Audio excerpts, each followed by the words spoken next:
Minash-shaytanir-rajim. Bismillahir-rahmanir-rahim. In the name of Allah, who is the most merciful and the most beneficent. Assalamu alaikum to all students of English 101.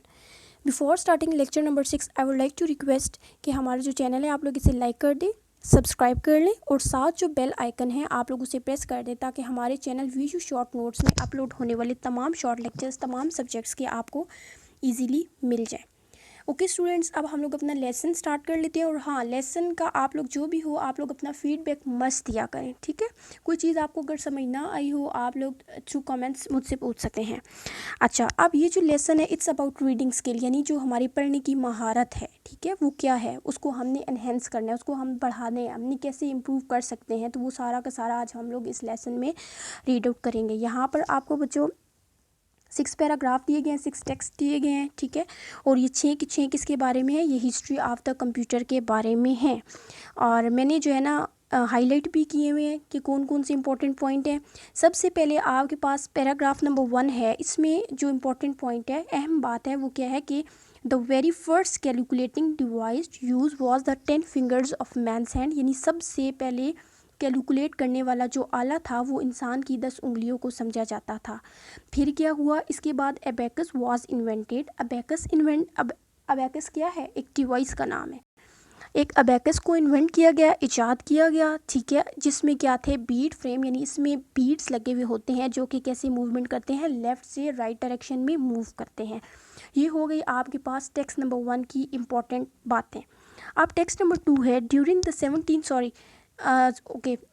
17th and 18th century many people tried to find the easy way of calculating, यानी कि 17वीं and 18वीं सदी में बहुत सारे लोग ये कोशिश कर रहे थे कि जो भी कैलकुलेटिंग का एक आसान तरीका इन्वेंट किया जाए। तो उस दौरान क्या हुआ कि J Napier, a Scotsman, devised a mechanical way of multiplying and dividing।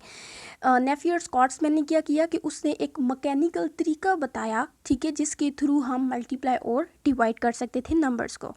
फिर क्या हुआ कि calculus, another branch of mathematics, calculus क्या होती है कि ये मैथ्स की एक ब्रांच होती है, ठीक है, मैथ्स की एक शाख होती है। अच्छा, was independently invented by sir Isaac Newton, यानी सर आइजैक न्यूटन वो साइंटिस्ट थे जिन्होंने क्या कहते हैं कि कैलकुलस को उन्होंने इन्वेंट किया था। और कैलकुलस क्या थी, कैलकुलस मैथ्स की एक ब्रांच थी। और आइजैक न्यूटन कौन थे, वो एक इंग्लिश मैन थे और उनके साथ लिबनिज भी थे जो कि जर्मन मैथमेटिशियन थे। ये होगी आपके पास टेक्स्ट नंबर 2 की इम्पोर्टेंट बात। टेक्स्ट नंबर 3 में है, the first real calculating machine appeared in 1920, यानी कि जो सही में रियल, पहले तो 10 फिंगर्स को समझा जाता था ना, जबकि 10 फिंगर्स तो कोई है ही नहीं, यानी कि उसको एक प्रॉपर तो डिवाइस नहीं थी ना 10 फिंगर्स। तो नए 1820 में क्या हुआ कि एक बाकायदा एक मशीन बनाई गई। अच्छा, फिर क्या हुआ कि in 1830 Charles Babbage, an Englishman, design a machine called the analytical engine. आप लोग 6-7 क्लास में होते हैं तो आपसे क्वेश्चन पूछा जाता है कंप्यूटर में, who is the father of computer, तो आप लोग उसका आंसर करते हैं Charles Babbage is the father of computer. तो क्या है कि चार्ल्स बैबेज जो थे उन्होंने एक मशीन बनाई थी जिसका नाम था द एनालिटिकल इंजन, ठीक है।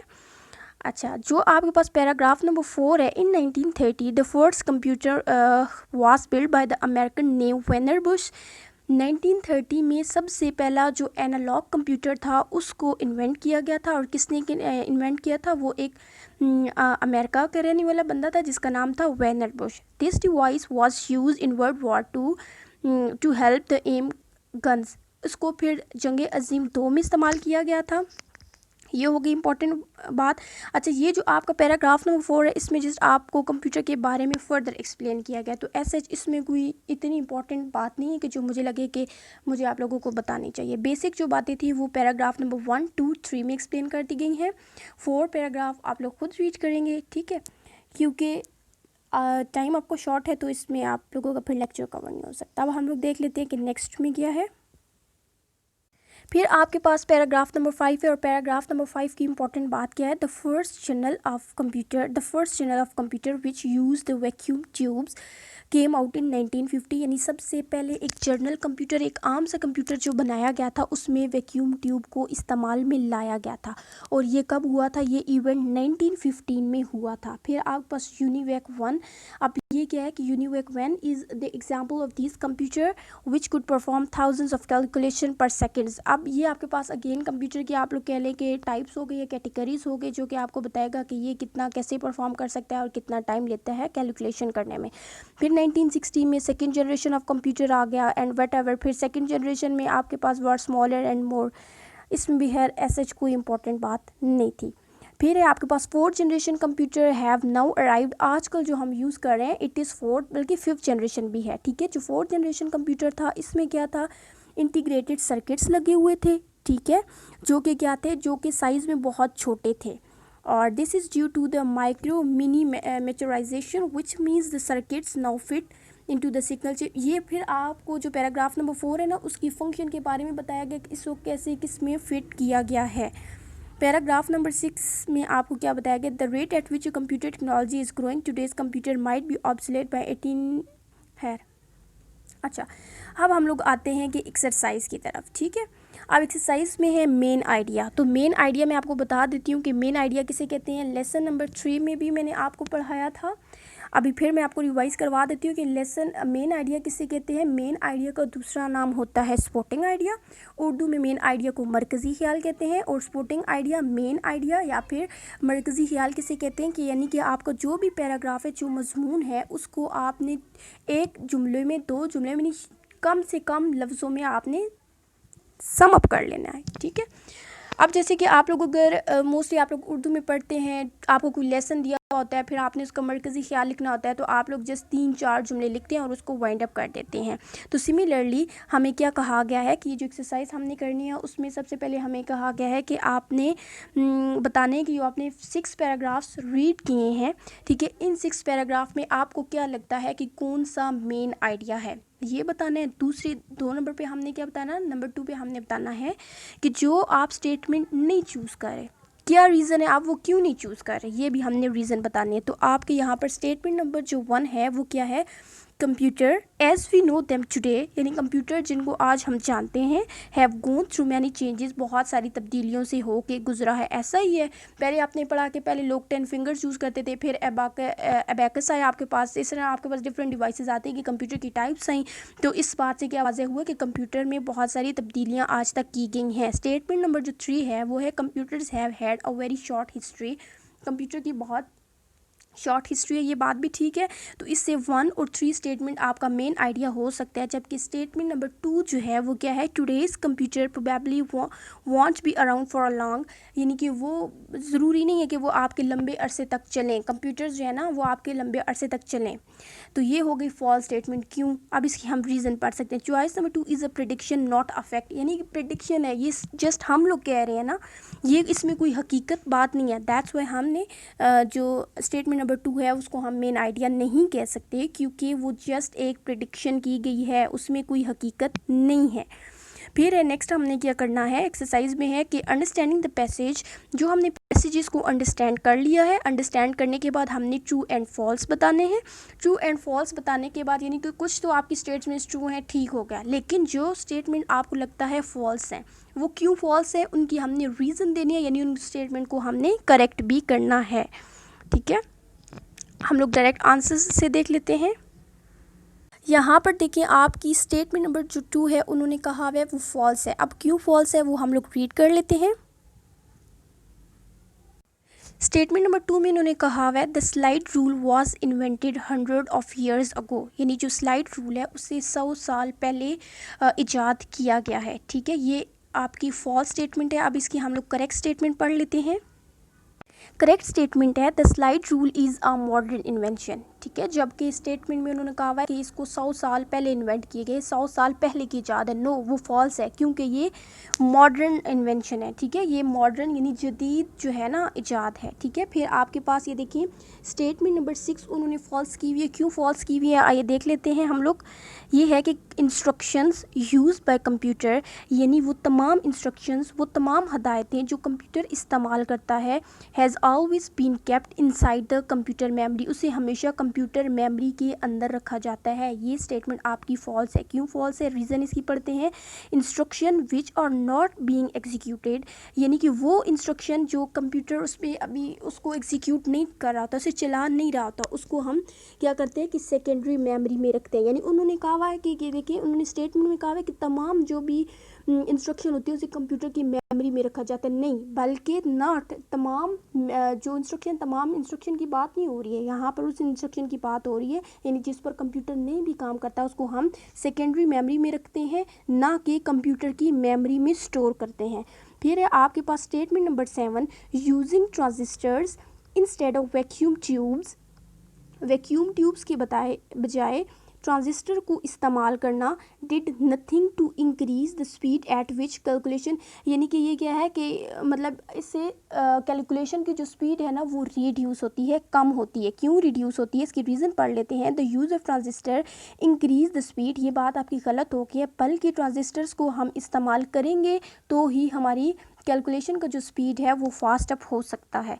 फिर आपकी स्टेटमेंट नंबर 10 है, computer technology has developed to a point from which new development in the field will make a long time to come, यानी computer technology has develop to a point, यानी computer की जो technology है उसने एक point उठाया है, which new development in the field will, यानी कि जो नहीं होगी वो ज़्यादा टाइम लेगी। No, computer technology is constantly developing and very fast rate. नहीं जी, कंप्यूटर जो टेक्नोलॉजी है वो एक डेवलप हो रही है, साथ साथ उसमें देखिए ना आप लोगों के पास कितनी उसमें बेटरमेंट्स आ रही हैं, ठीक है। मज़ीद आप लोग देखते हो आपको बेटर से बेटर कंप्यूटर आजकल मिल रहा है, तो ये जो है ना आप ये नहीं कह सकते कि इसको अभी उसकी डेवलपिंग की नहीं ज़रूरत है, बल्कि कंप्यूटर डेवलप हो रहा है और बहुत फास्ट रेट से डेवलप हो रहा है। अच्छा, लोकल इन्फॉर्मेशन में देख लेते हैं, लोकेटिंग इन्फॉर्मेशन में क्या करना है? Find the passage in the text where the ideas are expressed. अच्छा, यहाँ पर 1 2 3 4 5 6 जितनी भी आपको लाइंस दी गई हैं, जो भी पैसेज दिया गया, इसमें हमने बताना है कि ये जो लाइन है, ये सेंटेंस है, वो किस पैराग्राफ में हमने पढ़ी थी, ठीक है। अब डायरेक्ट हम लोग आंसर से देख लेते हैं। स्टेटमेंट नंबर जो 1 है, ठीक है, वो किस पैराग्राफ से ली गई है? वो पैराग्राफ नंबर 2 से ली गई है। स्टेटमेंट नंबर 2 को पैराग्राफ 3 से ली गई है। स्टेटमेंट नंबर 3 को पैराग्राफ 5 से ली गई है। और स्टेटमेंट नंबर जो 4 है उसको पैराग्राफ 1 से लिया गया है। और स्टेटमेंट नंबर 5 को 6 जो स्टेटमेंट है उसको 5 पैराग्राफ से लिया गया है। 7 जो स्टेटमेंट है उसको पैराग्राफ अगेन 1 से लिया गया है। एंड 8 जो स्टेटमेंट है उसको पैराग्राफ नंबर 5 से लिया गया है। नेक्स्ट क्या है कि यूजिंग अंडरस्टैंडिंग द वर्ड्स।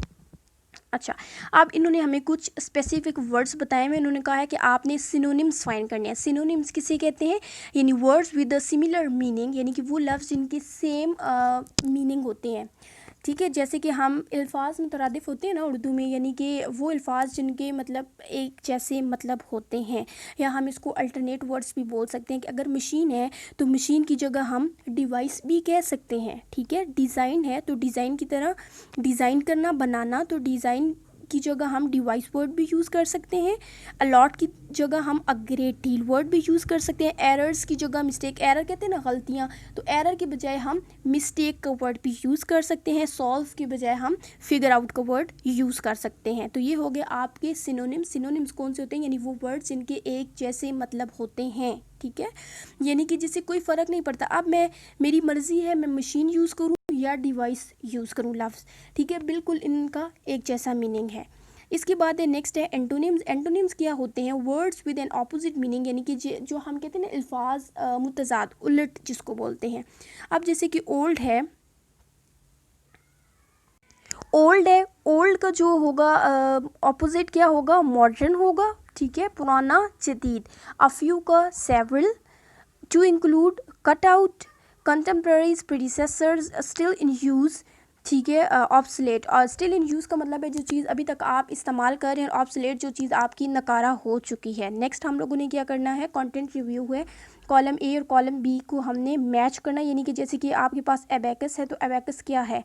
तो अबैकस है आपकी an instrument use for counting, ठीक है, एक ऐसा इंस्ट्रूमेंट, एक ऐसा आला है जिसको हम काउंट करने के लिए यूज़ करते हैं। फिर आपके पास है कैलकुलस। तो कैलकुलस क्या है, इसका ऑप्शन है जे, अ ब्रांच ऑफ मैथमेटिक्स, यानी मैथमेटिक्स की एक ब्रांच है। 3 जो है वो एज के साथ सूट करता है। 3 क्या है, एनालॉग कंप्यूटर। एनालॉग कंप्यूटर किसको कहते हैं, यानी कि where is your age that use to help aim guns, ये हम लोगों ने पढ़ा था, यानी कि जिसको हम एम गन्स के लिए यूज़ करते हैं। 4 है आपका डिजिटल कंप्यूटर्स। तो डिजिटल जो कंप्यूटर्स होते हैं उसको हम किसके साथ मैच करेंगे, एफ स्टेटमेंट के साथ, यानी digital computer invented by Americans in 1944, यानी डिजिटल कंप्यूटर को अमेरिका वालों ने इन्वेंट किया था 1944 में।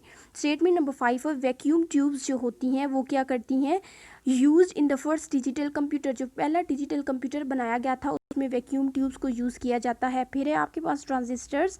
तो ट्रांजिस्टर्स में क्या है कि ट्रांजिस्टर जो है made computer smaller and faster, यानी कि जो ट्रांजिस्टर्स होते हैं वो हम लोग कंप्यूटर में इसलिए लगाते हैं या तो अपने कंप्यूटर को फास्ट करने के लिए या अपने कंप्यूटर को स्लो करने के लिए। फिर है आपके पास चिप।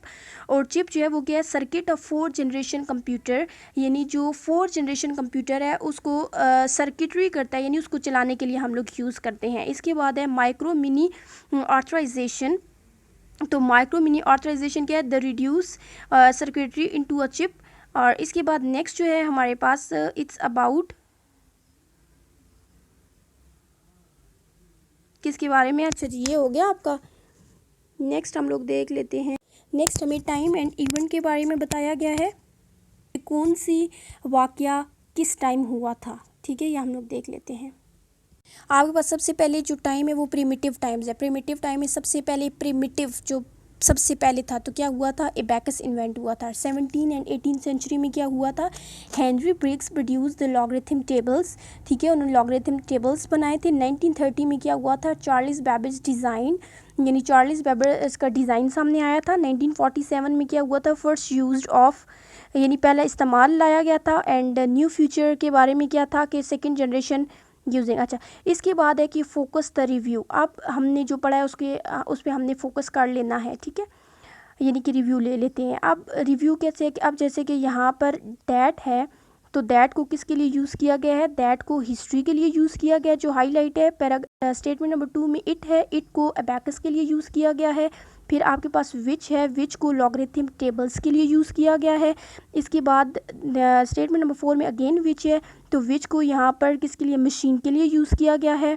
और फिर आपके पास 5th में दैट है, दैट को भी मशीन के लिए यूज़ किया गया है। 6 में भी दैट है जिसको मशीन के लिए यूज़ किया गया है। अच्छा, इसका क्या मकसद है, इसका ये मतलब है कि आपको बात पता होनी चाहिए कि जब भी हम कुछ पढ़ते हैं या हम कुछ लिख रहे होते हैं तो हमने एक चीज़ का उसमें रिपीटिशन नहीं होनी चाहिए, हमने बार बार एक लफ्ज़ रिपीट नहीं करना होता। अगर हम इंग्लिश में वर्ड्स रिपीट करेंगे तो क्या होगा कि हमारा वो जो पैराग्राफ है, वो जो ऐसे है, वो उस तरह मीनिंगफुल नहीं रहेगा, उसकी वैल्यू उस तरह नहीं रहेगी। तो हमने उसकी बजाय कुछ और वर्ड्स यूज़ करने होते हैं। ये आपको बेसिकली इसलिए करवाया गया है।